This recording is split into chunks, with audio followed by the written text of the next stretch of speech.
Okay, so this is what we are going to talk about today. Firstly, we're going to get some idea on token valuation. Then we're going to go into business application of how to apply these valuation models into your business or into your token ecosystem. Then we're going to talk a little bit about token bonding curve. This is something that's a pretty new business model, and there are some projects experimenting with it. There are many use cases to it. And it's very interesting and fun because you get to engineer in a lot of different ways, and you can translate whatever your objectives you want into math, and you can put them into the graph.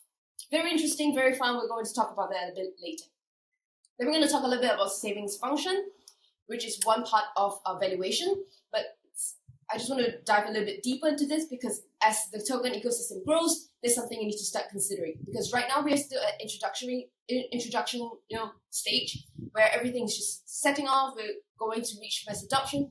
But what happens after? There are a lot of articles out there talking about what happens, how do you get started? But what happens? What are the kind of policies we need to put in place? What kind of valuation do we need to put in place to make sure that the ecosystem continues to grow? And we can talk about savings function.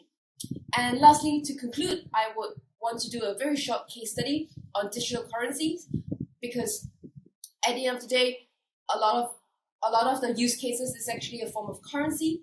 And so I just want to touch a little bit on that and the different types of digital currencies. So by the end of this, you should be able to understand the different variables that will affect the valuation of tokens, ways to price tokens, what token bonding curves are, and what the different types of digital currencies and policies to be implemented.